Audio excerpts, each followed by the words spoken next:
Corrosion और rusting of iron.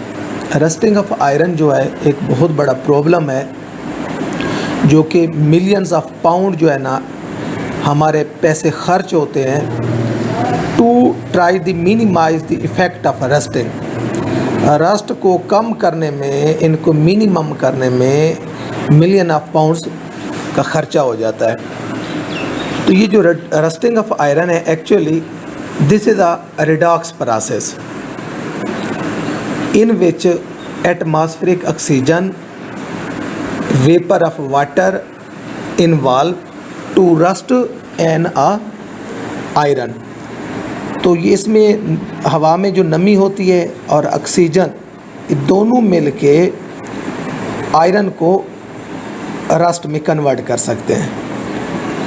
So we can say this is electrochemical process. Redox process है, electrochemical process है। इसमें होता ये है कि मेटल सरफेस पर कोई रीजन ऐसा होता है जहाँ इलेक्ट्रॉन की सरप्लस इलेक्ट्रॉन होते हैं, एक्सेस अमाउंट में होते हैं, और कहीं जो है वो लेस अमाउंट में होते हैं। तो इस तरह दो हाफ सेल डेवलप होते हैं और इलेक्ट्रॉन जो है ना एक रीजन से दूसरे रीजन की तरफ मूव करते हैं, यानी कि एनोटिक रीजन बनता है और एक कैथोडिक रीजन बनता है। तो due to these two region and the presence of air, water vapor, they lead to the corrosion of the iron। तो इसमें देखा जाए आयरन जो है वो ऑक्सीजन और वाटर से रिएक्ट करके हाइड्रोक्साइड बनाता है। तो हाइड्रोक्साइड जो है एक्चुअली these are the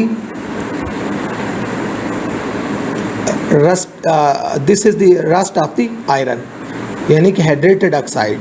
और इसको हम जो शो करते हैं वो शो करते हैं Fe2O3.X ये जो X जो है ना ये number of moles of water है, यानी कि मॉलिक्यूल्स ऑफ वाटर है, और इसकी जो तादाद है वो वेरी करती रहती है। और इसकी तादाद वेरी होने से और इसके अलावा आयरन के अंदर इम्प्योरिटीज़ डिफरेंट होने की वजह से जो इसका रस्ट है इसका आयरन का, उसका कलर भी चेंज होता है, कभी रेडिश होता है, कभी ब्राउन होता है, कभी लाइट येलो होता है। तो actually these colour of the rust of iron are due to the number of water molecules and the impurities that are present. इसमें रस्टिंग ऑफ आयरन में डिफरेंट स्टेप्स इन्वॉल्व हैं। इसमें स्टेप नंबर फर्स्ट जो है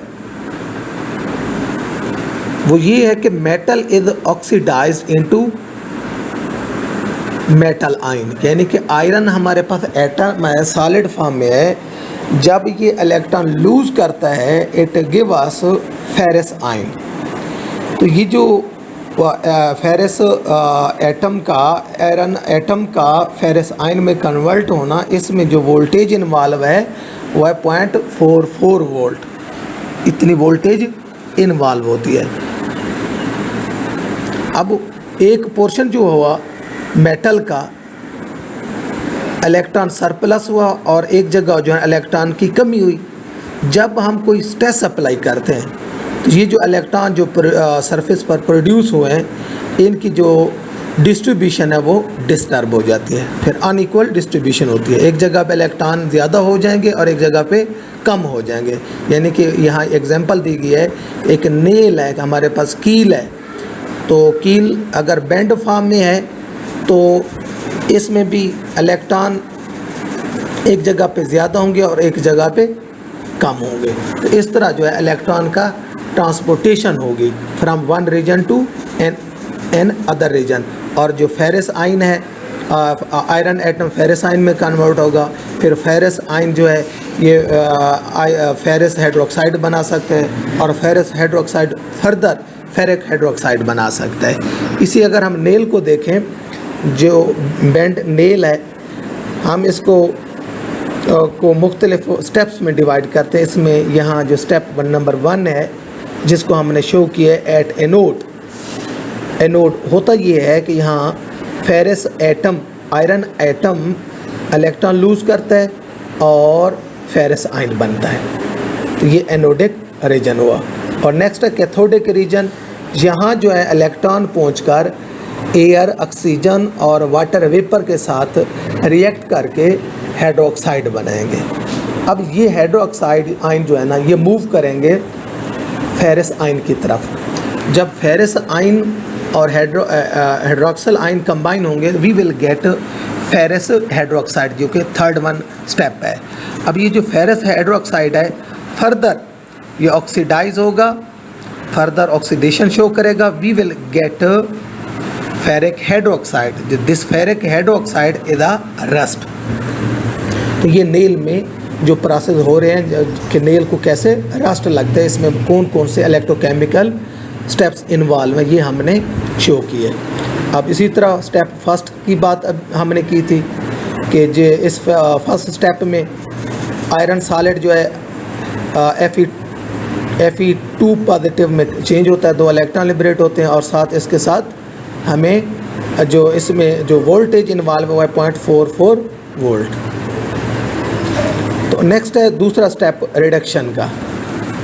reduction जो कि cathode पे take place होती है। Electrons applied by first step will reduce oxygen in the presence of moisture. वही वाला स्टेप, यानी यही इलेक्ट्रॉन आएंगे, ऑक्सीजन को, वाटर को जो है रिड्यूस करेंगे और रिजल्ट के तौर पर we will get hydroxyl ion. और इसमें जो पोटेंशियल इन्वॉल्व है वो है 0.40 वोल्ट इन्वॉल्व है। अब इसी को दोनों हाफ सेल को अगर हम कंपाइल करें और हम चाहते हैं कि एक हम जो है कैथोडिक रीजन में हम प्लाटिनम अगर हम प्लेस करें तो हमें एक कंप्लीट सेल मिलता है। तो फेरस सॉलिड, फेरस आयन एक हाफ सेल हुआ और दूसरा ऑक्सीजन और वाटर और हाइड्रोक्सिल आयन और प्लाटिनम ये दूसरा हाफ सेल हुआ। जब इन दोनों सेल को अगर कनेक्ट करें वी कैन गेट 0.84 वोल्ट, इतनी वोल्टेज डेवलप होगी। तो यानी कि करंट भी प्रोड्यूस किया जा सकता है। सॉरी, रस्टिंग ऑफ आयरन से हम वोल्टेज गेन कर सकते हैं। नेक्स्ट जो स्टेप है वो third one, formation of ferrous hydroxide. Ferrous ion और हाइड्रोक्सिल आयन मिलेंगे और फेरस हाइड्रोक्साइड हमें मिलेगा और फर्दर इस फेरस हाइड्रोक्साइड की ऑक्सीडेशन होगी, we will get ferric hydroxide. यानी फेरस हाइड्रोक्साइड हाइड्रोक्सिल आयन से मिलेगा, फेरिक Fe2OH थ्राइस हम गेन करेंगे साथ इलेक्ट्रॉन, और इसमें जो वोल्टेज इन्वॉल्व है वो है 0.56 volt. If we consider step second as the anode half cell and combine step second and third, we will get a complete cell। यानी कि अब हम सेकंड स्टेप और थर्ड स्टेप को दो हाफ सेल कंसीडर करें, अब इन दोनों को मिलाएंगे तो हमें एक कंप्लीट सेल मिल सकता है। और जो कंप्लीट सेल होगा Fe2OH थराइस S, FeOH twice plus hydroxyl ion, ये एक हमारे पास हाफ सेल हुआ। और दूसरा जो हाफ सेल है दैट इज़ दी प्लाटिनम, जिसमें हम प्लेस किया यानी कि O2 water molecule and hydroxyl ion, और इसके अंदर हमने प्लाटिनम इलेक्ट्रोड प्लेस किया। तो इस तरह एक हमें सेकंड कंप्लीट सेल मिलेगा। तो अगर ये सेल बनता है तो इसमें जो पोटेंशियल हमें मिलेगी वो होगी 0.96 वोल्ट। जो फेरस हाइड्रोक्साइड है, ferric hydroxide FeOH thrice, can be represented as a hydrated oxide of the iron, जिसको हम शो करेंगे Fe2O3.3H2O। यानी कि फेरिक हाइड्रोक्साइड को हम Fe2O3 this is a rust, इसको हम रस्ट बोलेंगे। तो इस ये जो वाटर मॉलिक्यूल मौजूद है, 3 water molecule, they can be lose, कुछ इसमें से अमाउंट वाटर मॉलिक्यूल एवेपोरेट भी हो सकता है। तो अब जब एवेपोरेट होंगे तो इसका कलर भी चेंज हो सकता है। तो इसलिए हम 3 वाटर मॉलिक्यूल की जगह हम X शो करते हैं कि ये वेरिएबल नंबर ऑफ मॉलिक्यूल्स है। ये है जी रस्ट का फार्मूला Fe2O3.XH2O। इसके बाद है next prevention of the rusting of iron. Iron को हम कैसे प्रिवेंट कर सकते हैं? The corrosion of iron can be prevented by covering iron metal को या स्टील को हम कोई प्रोटेक्टिव लेयर की कोटिंग करके हम इसको रोक सकते हैं। और प्रोटेक्टिव लेयर कैसे किसकी होगी? प्रोटेक्टिव लेयर ऑयल की हो सकती है, पेंट की हो सकती है, प्लास्टिक की हो सकती है, और other metal surface such as tin हो सकता है। इनकी कोटिंग करके हम कोरोजन को रोक सकते हैं। और दूसरा मेथड है we can also stop the corrosion by supplying electron to iron या steel by connecting it with negative terminal of low voltage. Low voltage के साथ अगर हम इसको कनेक्ट करें फिर भी हम इसको कोरोजन को रोक सकते हैं। It can be controlled by connecting, third one, it can be controlled by connecting iron steel with more electropositive element. More electropositive element को हम इनके साथ कनेक्ट करके कोरोजन को रोक सकते हैं। अब जो हम इलेक्ट्रोपॉजिटिव एलिमेंट यूज़ करेंगे उसको हम सैक्रिफिशियल एनोड का नाम देंगे। फॉर एग्जांपल जिंक को अगर आप कनेक्ट करें तो it can act as a sacrificial anode and can help us to prevent the corrosion of the iron. इसके अलावा अलॉय फॉर्मेशन है कि अलॉय बना दें आयरन को मुख्तलिफ मेटल के साथ। यहाँ आयरन को हम क्रोमियम 15% अगर यूज़ करें we can get stainless steel. तो अलॉय फॉर्मेशन भी एक मेथड है रस्ट को प्रिवेंट करने का। Thank you.